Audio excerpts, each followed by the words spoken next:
I have some gray hairs, and I have, and a lot of that comes from, I've just been doing this a long time, and I've had the privilege and the ability to build security capabilities and teams and technologies in a fully on-prem environment with just on-prem software, and then fast forward to today where it's entirely SaaS and nothing on-prem.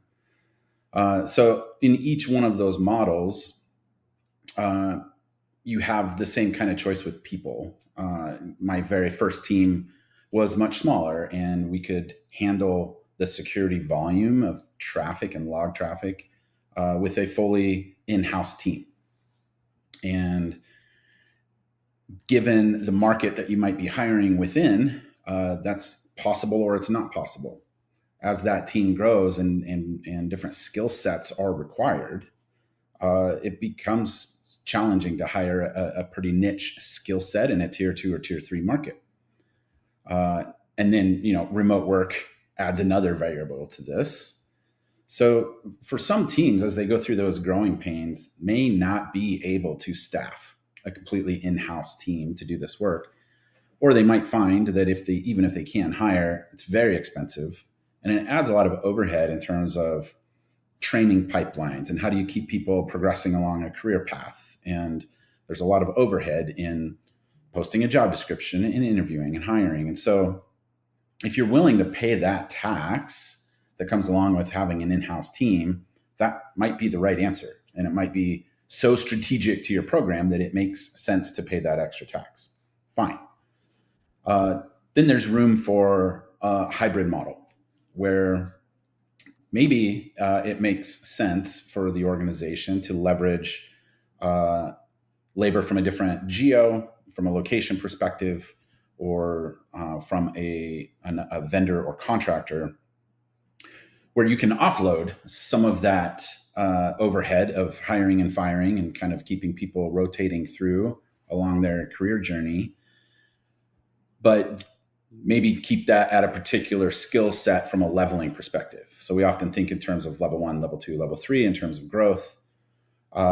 If I can offshore or have a contractor or partner take on the level 1 work, that work tends to be very commoditized, very documented, easy to bring somebody on and train them up. And then people are frequently moving on in their career path. So you get a higher level of turnover in that role.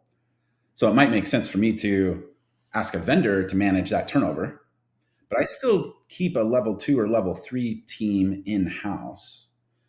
And the strategy there is usually tied to business knowledge. I want a senior security engineer or analyst that understands how the business works on the inside. They're in a much better place to make judgments on risk. So in a hybrid model, I can take advantage of outsourcing the labor management aspects of level 1 work. If they flag something that needs to be looked at further, then push that up to the level 2 team and get that business perspective. But that allows me to kind of be in this middle ground from a budget perspective and a time perspective. For smaller companies and smaller organizations may not have the luxury or the ability to hire in-house staff. And we see that a lot in small to medium-sized companies, startups, that sort of demographic. And so a fully outsourced team starts to be a real solution there for folks that can't build their own. And then leveraging a partner that is doing that development and promoting people along a career path in-house. They still build up key knowledge that stays within the team, but now they're able to focus that on a particular customer. And so as an organization that needs help funding or sourcing labor for their security program, the fully outsourced model makes sense in a lot of ways and starts to get multiplier effects because you've got a team of experienced people now that get visibility to many customers and are able to leverage best practices across their customer set.